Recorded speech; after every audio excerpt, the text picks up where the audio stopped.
Petit Antoine parti trop tôt, passionné par les vaisseaux. Ton humour entre ces murs nous manque, ah ça c'est sûr. Depuis ton opération, tu n'es pas là et on l'a dans le... Pourquoi tu parles d'Antoine comme ça? On dirait qu'il est mort, alors qu'il a juste eu des petites complications et que son retour est repoussé. Ah bah c'est bon alors.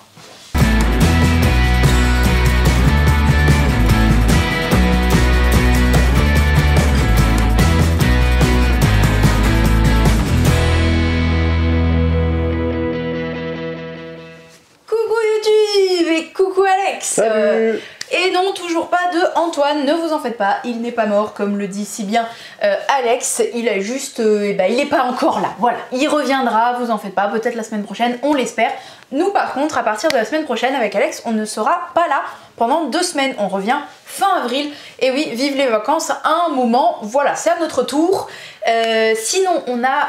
Bon, une autre mauvaise nouvelle qui n'est pas par rapport à Antoine, mais par rapport à une grande figure du jeu de société. Eh bien, l'auteur de Catan, qui est Klaus Teuber, est décédé ce lundi 1er avril. Donc voilà, un hommage à ce grand auteur, un des grands piliers du jeu de société moderne, comme on les appelle, qui nous a donc quittés cette semaine. C'était un très mauvais poisson d'avril, on va dire. Dommage. Bon, sinon, à part ça, eh bien, nous serons fermés en ce lundi de Pâques, puisque les jours fériés à Jeux des cartes Bordeaux, c'est sacré. Donc voilà, vous pouvez passer, mais il y aura les grilles fermées, et c'est tout. Sinon, eh ben, on va pouvoir commencer les nouveautés. Oui. D'abord même, les retours en stock. Petit retour en stock de Parade, jeu de collection et de majorité, dans l'univers de Alice au Pays des Merveilles. Et Intrigue, le meilleur jeu pour briser vos amitiés, les tables, les meubles, tout. Très mauvais pour les rageux et les mauvais perdants, comme moi. Maintenant, nouveauté, on va commencer avec le nouveau microgame. Excursion dans la vallée de la mort. 1 à 2 joueurs à partir de 8 ans pour 15 minutes de jeu. Du coup, c'est par Kevin Ellenberg et les illustrations magnifiques sont de, c'est marqué à l'arrière des petits livres de règles. Si on les trouve, oui. Bah, ils le marquent d'habitude. Ouais, c'est bizarre, ouais. Bon, il y a des fois, ils mettent pas. Il faut vraiment les trouver, les illustrateurs. Bon, et ben une illustration très jolie de je ne sais pas qui. Si, conception graphique. Je pense que c'est ça. Fâcherie Molana. Très bien. En vrai, elles sont grave jolies, comme vous pouvez le voir. Le thème, eh bien, vous faites une excursion dans la vallée de la mort. Donc, on va faire une mise en place de 2 joueurs. Donc, c'est un duel, comme le montre la petite pochette noire de la gamme. On vous avait fait un focus dessus il y a peut-être 2 mois maintenant. Donc, je vais être rapide. Le but, c'est de faire le plus de points de victoire possible qui vont se gagner de différentes manières, mais principalement avec les étoiles qu'on trouvera sur les cartes. C'est des points de victoire bruts, mais aussi en faisant des combos avec les petits pouvoirs que certaines cartes ont. Attention, certaines cartes, leurs combos font perdre des points. Donc voilà, ça va être du bon casse-tête d'agencement, un peu de prise de risque quand même. Et on va donc créer devant soi 2 lignes. Une ligne en haut, ça va être son voyage, et en dessous, ça va être son album. À votre tour, c'est très simple. Vous avez le choix entre 2 actions. Soit vous voyagez, donc vous prenez cette carte-là et vous la mettez devant vous, ou vous prenez le risque de prendre cette carte-là et vous la mettez devant vous. Ça va commencer à constituer votre voyage. Vous commencez par la gauche et vous irez jusqu'à la droite, comme ceci. Il n'y a pas de limite de cartes, vous verrez pourquoi. Il n'y a pas besoin d'être limité, le jeu va vous punir. Ou alors, vous pouvez, alors hop, on va commencer un peu à jouer, vous pouvez, au lieu de voyager, eh bien vous reposez. Vous reposez, à quoi ça sert? Eh bien vous allez pouvoir prendre une de vos cartes voyage et la mettre dans votre album. Donc en dessous, pareil, ça commence de gauche et ça va jusqu'à la droite. Les albums, à la fin de la partie, vous rapporteront des points grâce à leur combo, mais plus grâce à leurs étoiles. À la fin de la partie, qui est à la fin de la pioche, eh bien vous compterez les étoiles que vous aurez dans votre voyage, mais pas celles-ci. Par contre, les pouvoirs de et votre voyage et votre album comptent. D'accord. Ok. À quoi ça sert aussi de se reposer? Eh bien, vous pourrez mettre une carte de votre voyage, hop, sous une carte de votre album. Ok. Je vais vous expliquer pourquoi. Principalement parce que quand vous faites ça, y a des cartes qui disent tant de points par carte caché sous cette carte, Ouais. donc c'est pour plutôt faire des points, mais aussi parce que vous allez pouvoir vous effondrer. Voilà, c'est une excursion dans les vallées de la mort. Donc, vous allez vous effondrer très sûrement à un moment du jeu, parce qu'il est très punitif ce jeu. Vous allez vous effondrer dès que vous avez 3 fois le même symbole dans votre jeu, c'est-à-dire et dans votre album et dans votre voyage. Par exemple, hop, je pourrais faire... En fait, on voit le nombre d'exemplaires d'ailleurs. Oui, d'ailleurs, c'est très bien fait. Vous voyez, ici, j'ai certes que 2 papates, mais j'ai 3 soleils, parce que j'en ai 2 dans mon voyage et 1 dans mon album. Et en tout, il y en a 6. Et en tout, il y en a 6. Donc là, il y a pas mal de contrôle là-dessus. C'est que, vous voyez que là, il y a 3 papates. J'en ai déjà 2 devant moi. Bon, voilà, j'ai peu de chance de tomber sur une autre papate. Pourquoi ? Dès que j'ai 3 symboles, 3 mêmes symboles, eh bien, je vais perdre tout mon voyage que je vais remélanger avec la pioche centrale. Je ne vais garder que mon album, ici. Voilà. Donc c'est assez punitif, mais... il va avoir des prises de risque, parce que vous voyez pourquoi mettre les cartes ici. Je vous l'avais expliqué, c'est certes pour faire des petits points grâce au pouvoir, mais aussi parce que quand vous l'avez joué, peut-être qu'à ce moment-là son pouvoir était cool sur le moment, mais que finalement là ça devient risqué, et que justement vous allez le planquer, parce qu'au moins c'est bon, ça réduit vos risques. Là c'était de montagne, puisque j'ai planqué la montagne. Oui. Mais ce qui aurait été le plus logique justement dans ma mise en place, c'était que j'avais beaucoup de soleil. Oui. Je vais aller planquer le soleil avant d'en tirer un 3e. Voilà l'excursion dans la vallée de la mort. Ce qui est vraiment intéressant, ça va être plutôt les combos de cartes, qui sont aussi des fois d'agencement. Vous aurez plus de points, je sais pas, pour les montagnes posées orthogonalement à cette carte, si elle le dit là dans son pouvoir, je l'invente. Mais voilà, il y a des pouvoirs de pose et d'agencement de cartes. Donc il y a pas mal de choses dans ce petit jeu, comme tout micro-game minimaliste et efficace. Je te laisse la suite. Bonjour, bonjour, bonsoir, bonjour, bonne joueuse. Ça y est, il est enfin arrivé. Trio. Ouais. Super jeu qu'on a découvert à Cannes, de chez Cocktail Games. C'est un jeu de Kaya Miyano, un jeu à partir de 7 ans, pour 3 à 6 joueurs et 15 minutes les parties. Petit jeu de cartes ultra simple, un peu inspiré d'un jeu de cette famille, parce qu'il y a un peu cette mécanique-là, on va aller pouvoir chercher les cartes chez les autres joueurs. Et comme son nom l'indique, le but du jeu, c'est de faire ce qu'on appelle un trio. Un trio, c'est un ensemble de 3 cartes identiques. Donc par exemple, là vous voyez, j'ai ma main de départ, on commence en fait avec un certain nombre de cartes en fonction du nombre de joueurs qu'on est. Là c'est pour une mise en place à 4, tu m'as dit Un truc comme ça. On n'a pas vraiment regardé, mais c'est pas très grave. Voilà, donc là par exemple j'ai 7 cartes en main, chaque joueur aura 7 cartes en main, qu'on aura trié au préalable du plus petit au plus grand, et au centre de la table par exemple, là on aura 8 cartes face cachée, on ne sait pas ce que c'est. Il y a un petit côté mémoire, vous allez voir, et collection. Le but du jeu, comme je disais, c'est de faire un trio. Donc là par exemple, vous voyez qu'il me manque encore un 11 pour faire un trio, et là par exemple il manquera un 8 pour faire un trio. Dès que j'ai 3 trios devant moi, je gagne la partie. Les cartes vont de 1 à 12, si je dis pas de bêtises, et donc du coup à chaque tour, ce que je vais pouvoir faire, c'est que je vais pouvoir essayer d'aller chercher une carte. Je peux le chercher par 2 moyens, soit je révèle une carte au centre de la table, soit je vais la demander à un joueur, mais si je demande à un joueur, je dois lui demander de révéler sa carte la plus petite, ou de révéler sa carte la plus haute. Donc si moi par exemple, on me demande de révéler ma carte la plus petite, je révèle la carte numéro 2. Si on me demande de révéler ma carte la plus grande, je révèle la carte numéro 11. On peut demander à plusieurs fois à un même joueur. Donc si on me demande de révéler ma carte la plus petite, c'est le 2, puis si on me redemande, si on me redemande, je révélerai ma carte numéro 3. Ou alors, Alex, 2 fois ta plus haute carte, c'est quoi? Du coup, je révèle mon 11 et je révèle également mon 11. Oh, voilà. Intéressant. Donc... Tu as 2 11, dis donc pas loin d'un trio. Alors, attention, on ne peut demander plusieurs fois qu'à partir du moment où les cartes sont identiques. C'est-à-dire, par exemple, si je demande à quelqu'un de révéler sa plus petite qui montre un 2, je demande à un autre joueur de révéler sa carte et sa plus petite et il me révèle un 4, du coup, maintenant, les informations sont connues de tous les joueurs, mais chacun reprend sa carte. Je ne peux continuer à le faire que tant que les cartes sont identiques.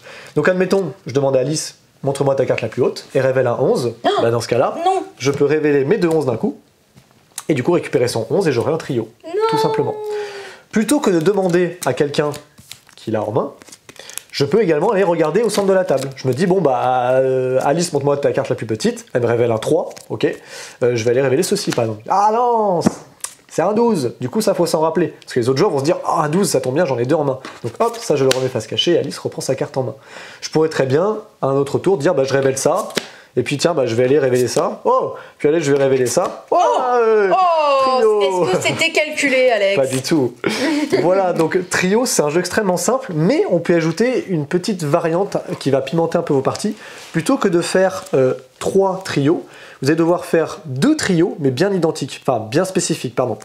En admettant que j'ai fait mon trio de 11 par exemple, trio de 11 c'est un mauvais exemple, on va prendre le trio de 3 par exemple. Alors, si je fais un trio de 3, je peux gagner immédiatement si je fais un deuxième trio, mais bien spécifique, soit de 4, soit de 10. Donc là, ça va, si vous utilisez cette variante-là, vous forcer à aller chercher des trios bien particuliers pour gagner plus vite la partie. Autre manière de gagner la partie, c'est avec les trios de 7. Comme je vous l'ai dit au début de la partie, on trie nos cartes dans l'ordre croissant. Donc forcément, les 7 sont difficiles à atteindre en termes de trio. Si jamais j'arrive à faire un trio de 7, qu'importe le nombre de trios, je gagne instantanément la partie. Donc un trio de 7 vous fait également gagner la partie. C'est aussi simple qu'un skijo et je pense que c'est la suite logique des choses. Vous jouez à skijo, vous avez envie de vous renouveler dans votre jeu de cartes à sortir avec la famille, les amis. Facile à expliquer, avec des petites touches de variante pour les plus joueurs, et ben vous pouvez foncer sur Trio parce que c'est un tout petit jeu de cartes que je trouve très très rafraîchissant dans le milieu ludique. C'est un coup de cœur de l'équipe unanime. Carrément. On l'aime tous d'amour. Il y a même une variante pour jouer en équipe, mes chers amis. Et si vous êtes très intéressés, même si sa présentation était géniale, hein, Alex, eh bien, vous avez le focus, si vous voulez, sur la vidéo. Oh, yes. Tu es tout flou, je n'arrive plus à faire de mise au point. Ça se fait pas. Non, on va faire une pause. Et on est reparti, je ne suis plus flou. Non. Parfait. On peut continuer avec les nouveautés qu'on avait eues la semaine dernière en retard, si je dis pas de bêtises. Donc ça, c'est sorti normalement la semaine dernière, mais qu'on avait reçu un peu tard. Dominant Species, une réédition d'un jeu qui est sorti il y a assez longtemps. En 2010, je crois. 2010, putain, ça fait déjà 13 ans. De Chad Jensen. Dominant Species, alors de mémoire, parce qu'avec les infos actuelles, je n'ai rien eu. Alors effectivement, il y a pas mal d'explications de règles, mais sur l'ancienne version, donc visiblement rien n'a trop été touché. Il y a eu quand même des modifications faites sur le plateau, j'ai l'impression, et sur les cartes un petit peu. C'est un jeu pour 2 à 6 joueurs, des parties d'environ, on va dire, 2 heures, 2 heures et demie. Ça peut partir jusqu'à 3 heures si vous jouez à 6, et c'est à partir de 14 ans. Un jeu qui va vous demander de jouer en fait une espèce bien précise que vous allez essayer de faire développer à votre convenance, hein, le mieux étant de survivre évidemment dans ce jeu, et vous allez la développer autour de différentes actions qui sont représentées sur le plateau ici, et notamment sur les différentes cartes qui vous permettent en fait d'évoluer et de vous adapter en fonction du climat et en fonction des autres joueurs. Je n'ai pas eu plus d'infos que ça parce qu'en fait il y a vraiment très très peu d'infos sur ce genre de jeu, si ce n'est que c'est un jeu essentiellement de survie qui vous demandera de vous adapter sans arrêt en fonction des cartes que vous choisirez, des actions que vous ferez. Voilà, c'est tout ce que je peux vous dire sur Dominant Species.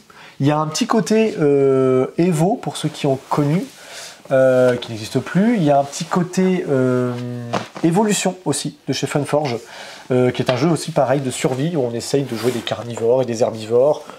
Et on essaye de tirer un peu son épingle du jeu avec les autres joueurs évidemment, donc on est quand même sur un jeu un peu où on va se fighter, un peu de conquête.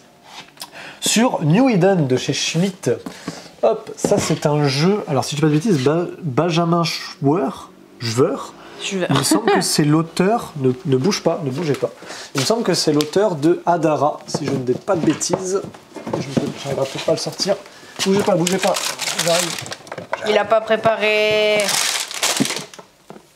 Est-ce que je suis trop fort? Oui!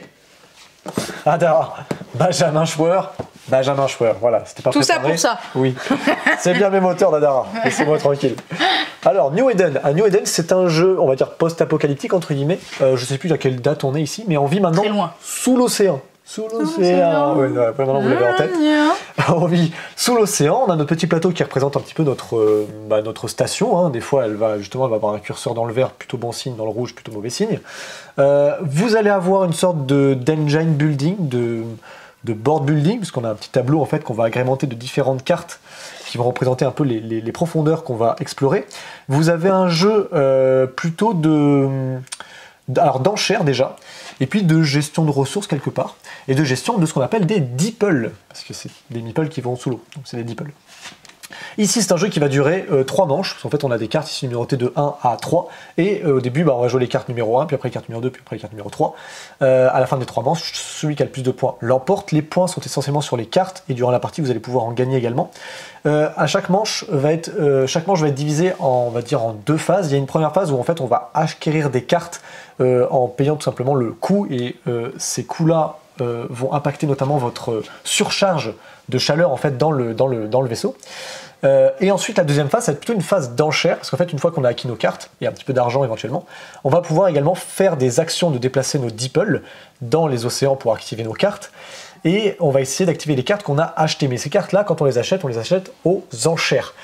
C'est le petit twist en fait du jeu, c'est que vous allez révéler, vous allez chacun piocher des cartes et vous allez les placer en fait sur différentes lignes, et ça va générer en fait des zones d'enchères. Il y en aura 4 et on va enchérir sur ces 4 là. Et donc chaque joueur va proposer 1, 2, 3, 4, 5, 6, 7 d'argent à chaque fois. Le joueur qui a fait la plus grosse enchère récupère l'ensemble des cartes et va bénéficier également de différentes actions, notamment de déplacer ses DeepL. Quand vous déplacez vos DeepL, ça va vous demander également de l'oxygène. Je ne sais pas si on le voit, si, vous avez des petits trucs rouges là. Voilà, ça c'est de l'oxygène en fait. Donc l'oxygène va être important parce que des fois il y a marqué 1 en 2 fois, des fois c'est marqué 2, des fois 3. Ça c'est l'oxygène que vous dépensez, et plus vous déplacez vos DeepL en profondeur, plus ça vous demandera de payer de l'oxygène. Globalement, j'ai pas trop fait non plus trop le détail, si ce n'est une mécanique très importante de surcharge ici, c'est que ici vous voyez, vous avez une aiguille. Et ici vous avez un petit curseur. Si votre curseur est au-delà de l'aiguille, les points que vous êtes censé gagner en fin de partie, vous ne les gagnez pas. Donc ça c'est important de gérer votre surcharge, parce que souvent on aura envie de bénéficier de certaines choses très vite, comme de l'argent par exemple, mais le problème c'est que ça vous demandera de payer en surcharge, et que plus vous sollicitez la surcharge, plus vous risquez de ne pas marquer de points en fin de partie. Chaque type de carte sera classé autour de votre vaisseau en fonction de ce qu'elles apportent. Vous avez les bleus, les vertes et les rouges. Voilà, je ne rentre pas plus dans le détail que ça, parce qu'en fait, chaque carte apporte son petit lot de possibilités, que ce soit de l'oxygène, des DeepL et des points de victoire, et différentes actions gratuites ou non. Donc voilà, ça après on vous laisse le découvrir, mais sachez que c'est un jeu pour 1 à 4 joueurs, pour des parties d'environ, on a dit 1 heure, ouais c'est ça, à peu près 1 heure à partir de 10 ans.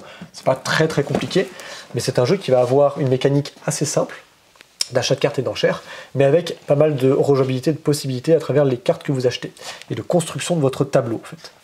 On continue, parce qu'Alice, elle tient la caméra, elle en peut plus déjà. J'en peux plus, je suis désolée si ça tremble, mais je suis au bout de mes bras. On va essayer de faire condensé, simple et rapide. Okay, ici voilà, on a reçu mes bras. Lords of Vala, enfin Vala.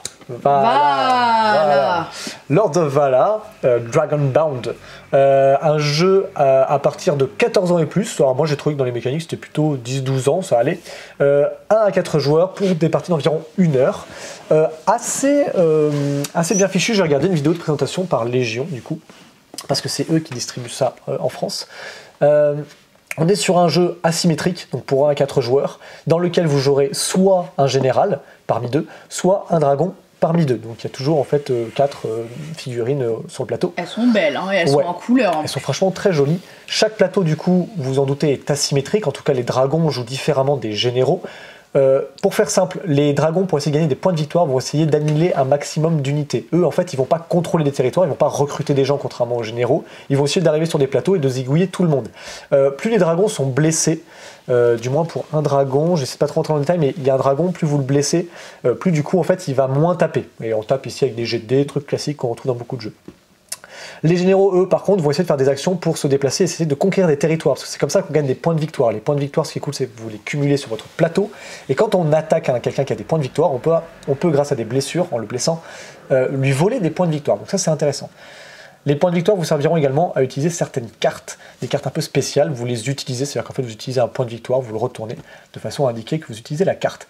Mécaniquement, c'est pas très compliqué, ça reprend une mécanique de programmation d'action un peu à la Colt Express si vous connaissez. C'est-à-dire qu'en gros, il y aura un premier tour où on va déjà tirer une carte événement qu'on va mettre sur la programmation, donc la première carte qui sera piochée évidemment sera une carte événement, et ensuite le premier joueur place une carte caché au centre de la table, puis le joueur fait de même, et ainsi de suite. Une fois que tout le monde a joué au moins une carte, les joueurs peuvent passer ou continuer à jouer. Donc en fait, la programmation d'action, moi je peux jouer 3 actions pendant qu'Alice n'en jouera que 2 par exemple, parce qu'elle aura passé avant moi. Une fois qu'on a tous programmé nos cartes et qu'on est tous satisfaits, qu'on a tous passé, on retourne le paquet, du coup, dans l'ordre des cartes qui ont été jouées, programmées, du coup, on les résout. Donc on tire la première carte événement, évidemment, donc on la résout. Ensuite, on tire la carte qui a été jouée en premier, qui a été programmée en premier, on la joue, etc. Quand on joue des cartes, c'est essentiellement pour se déplacer et pour combattre. On n'est pas là juste pour se regarder dans le blanc des yeux.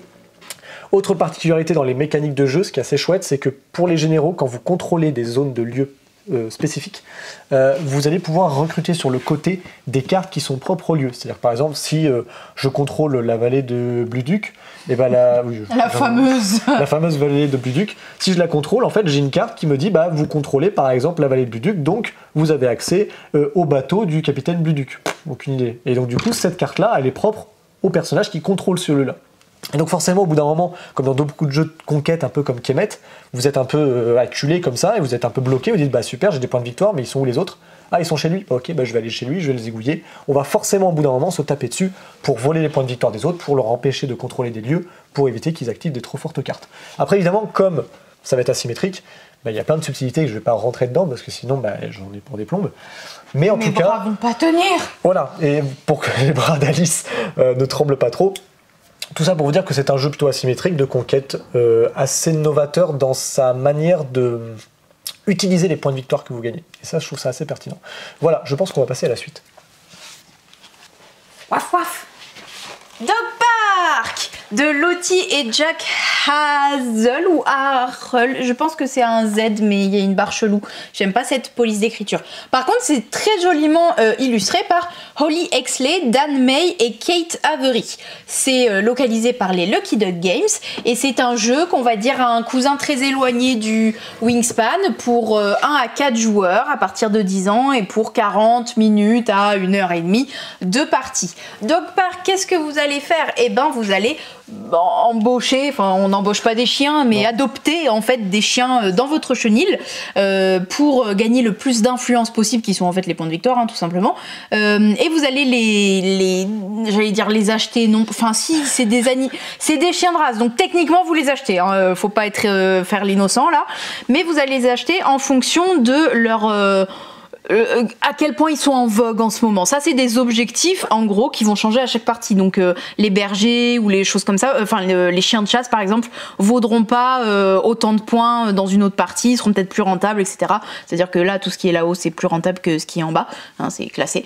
On va faire comment? Eh bien, déjà, on va afficher des chiens dans le marché ici, au pif, bien évidemment. Et chacun va avoir une petite laisse comme ça, qui en fait n'est pas juste une laisse, c'est aussi une roulette pour enchérir, pour récupérer un chien en premier, celui qui nous intéresse le plus. C'est un jeu aussi du coup de collection, puisqu'on va essayer de récupérer des chiens et d'en faire les plus grandes familles possibles, même s'il y a d'autres petits moyens de gagner des points. Vous les avez ici, c'est des objectifs de partie en plus. Et vous avez en fait... J'ai tout défoncé, tous les chiens, pardon mes messieurs et mes madames.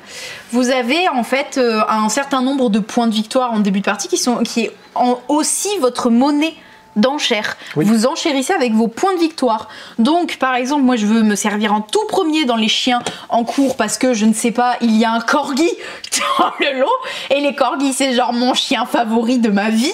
Bon, vous pouvez aussi la jouer stratégique, hein.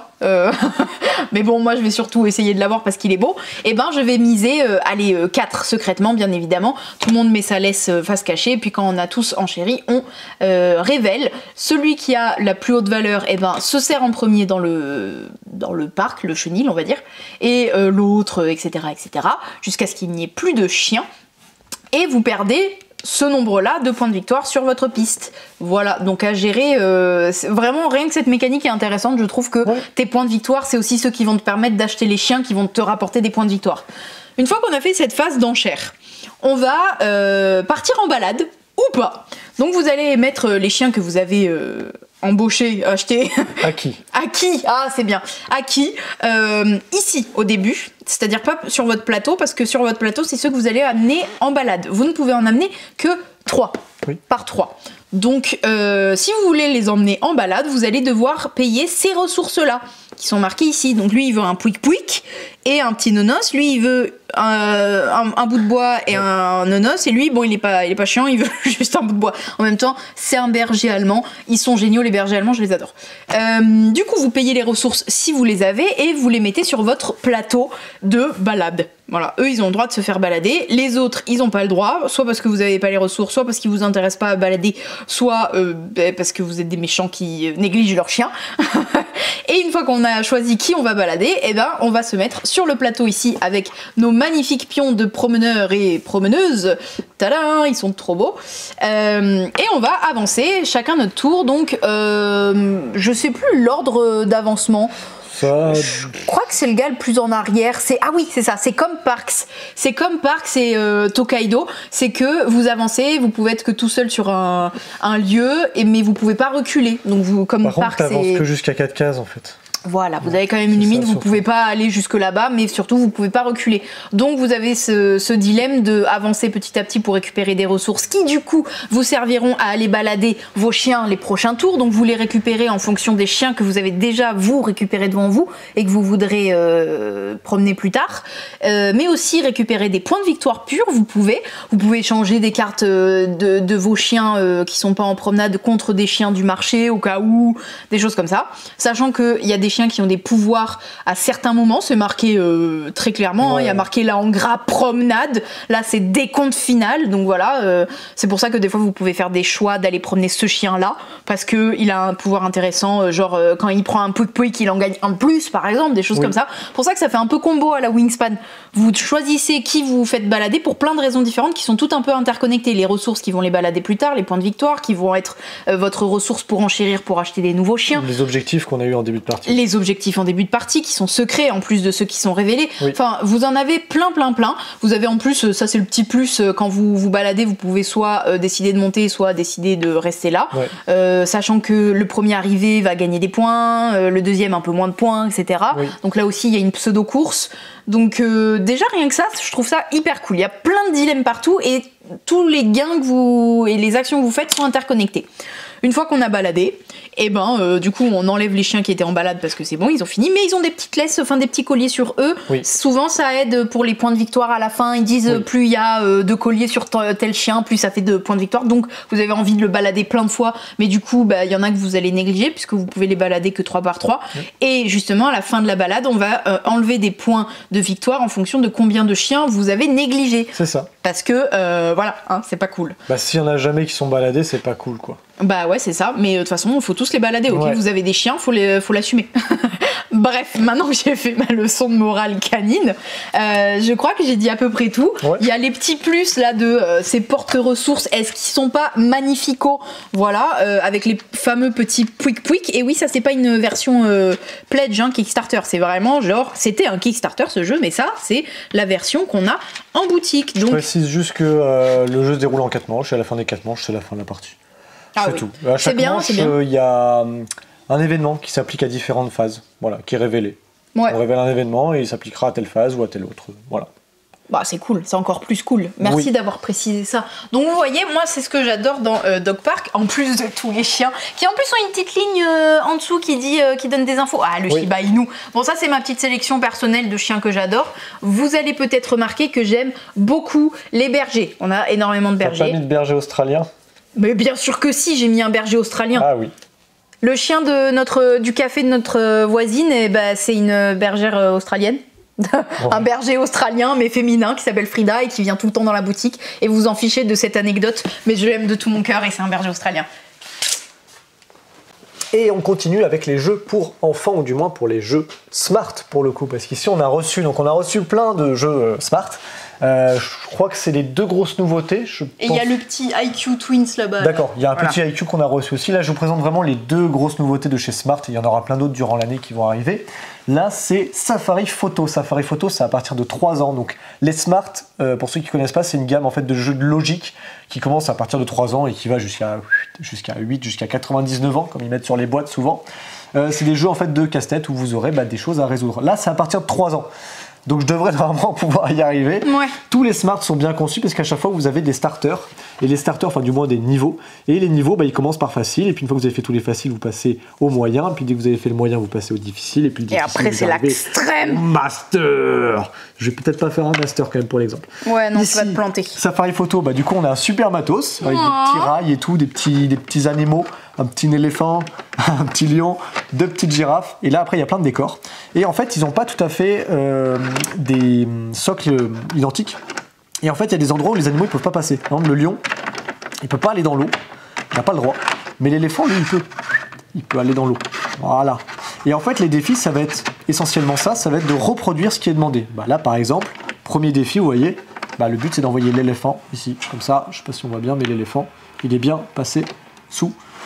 Voilà, comme ça, hop là, l'éléphant il est bien passé sous l'arc-en-ciel. Et fais un bisou au petit lion. Fais un bisou au lion, même si dans la vraie vie je suis pas sûr que ce soit comme ça. Je dis ce que je veux, ok?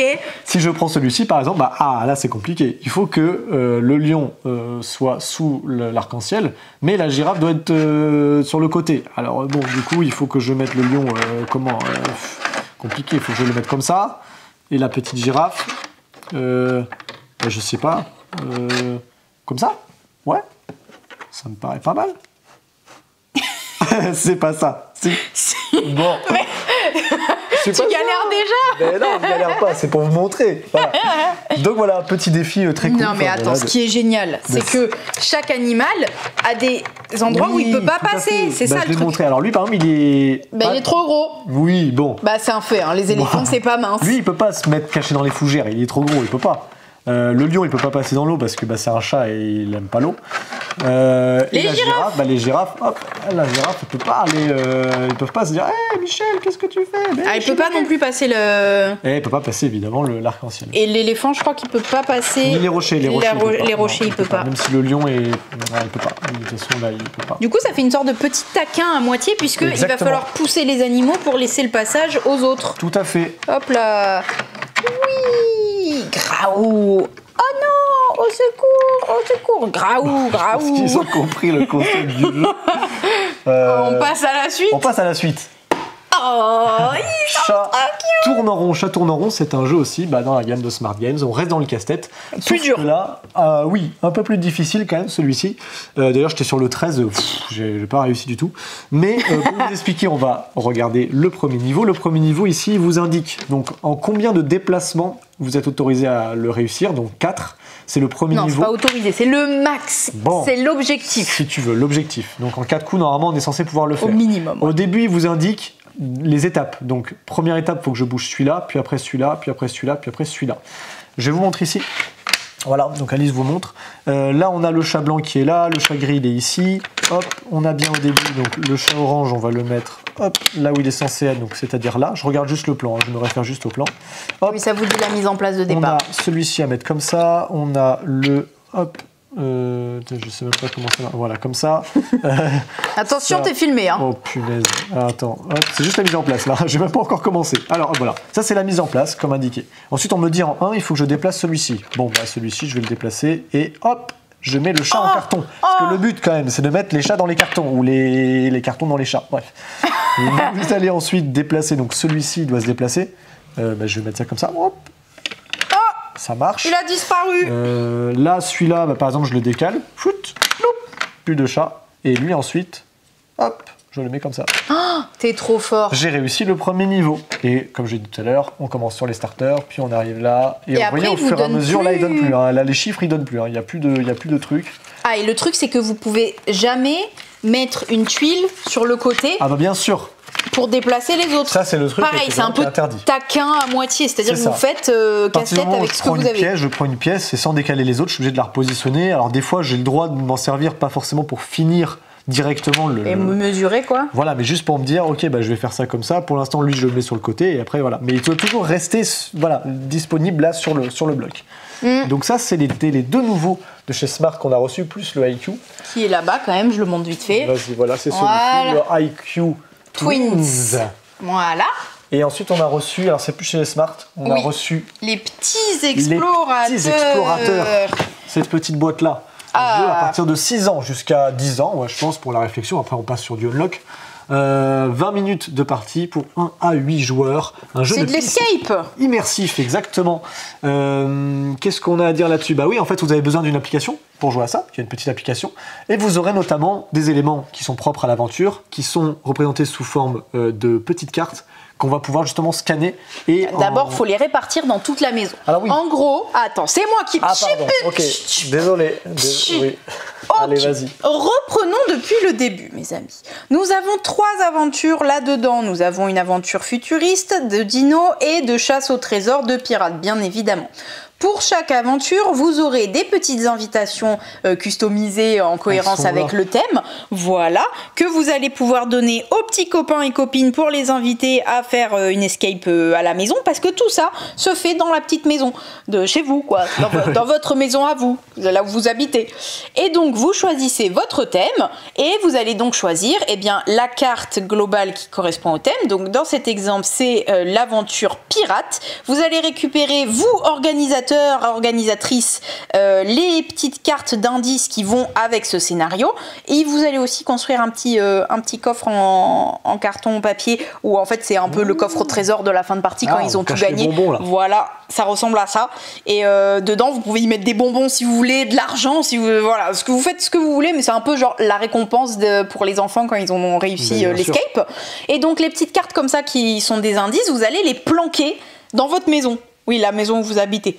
Et dans chaque scénario, vous allez aussi avoir la dernière carte de l'aventure qui en fait est toute cassée en petits morceaux de puzzle. Et donc vous allez pouvoir cacher ces morceaux de puzzle dans la maison. Donc c'est encore plus dur la dernière étape parce que ce sera la dernière épreuve quand vous aurez réussi à tout... Oh, j'ai presque plus de batterie. Ah mon Dieu, on va vite passer derrière le comptoir si tu as fini. Non, parce qu'après, les enfants, ils vont aller chercher les petites cartes, et quand ils les trouvent dans la maison, ils vont scanner, et ça va leur faire des petites aventures où ils vont interagir avec, etc. Okay. Et après, ils vont récupérer dans un certain ordre les indices et réussir la mission. Voilà, là j'ai fini. Et on se retrouve derrière le comptoir pour un rien du tout, voilà, parce qu'il n'y a rien derrière le comptoir, comme les retours en stock maintenant, grâce à monsieur Antoine, on les fait en début de vidéo, et il reste plus grand chose en fin de vidéo, parce qu'en plus il n'y a pas de JDR, normalement ça arrive la semaine prochaine. En parlant de la semaine prochaine, on espère que Antoine sera de retour, surtout parce qu'on espère qu'il ira mieux. Coucou Antoine, on espère que tu vas mieux. Et du coup, s'il revient bien la semaine prochaine, c'est lui qui prendra le relais sur les vidéos. Il fera sûrement comme cet été, c'est-à-dire un face caméra sur là-bas, la table là-bas. Enfin, il fera ce qu'il veut, hein, parce que c'est Antoine. Et s'il revient pas la semaine prochaine parce qu'il est encore trop fatigué, du coup vous étonnez pas s'il n'y a pas de vidéo du vendredi la semaine prochaine. Sinon il y a aussi, ne vous inquiétez pas pour les gens qui nous suivent sur Instagram, je pars en vacances et je pars à l'étranger pendant 2 semaines, donc je ne vais vraiment pas toucher à Instagram du tout. D'habitude même quand je suis en vacances j'essaye de poster quelques photos des nouveautés avec au moins le prix écrit dessus, mais là... Navré, je vous adore, mais cette fois, je suis vacances, donc du coup, pas d'Instagram. Je vais voir avec Antoine s'il veut bien prendre le relais pendant 2 semaines, s'il se sent le courage de le faire. Je vous garantis rien, Antoine ne vous garantit rien, mais pareil, si vous ne voyez pas de nouveautés sur l'Instagram pendant les 2 semaines à venir, c'est comme ça, c'est normal. On espère quand même que vous continuerez à nous suivre et serez patient jusqu'à notre retour sur YouTube et sur Instagram. Et sur ce, je vous dis à bientôt chez Jeux des Cartes Bordeaux.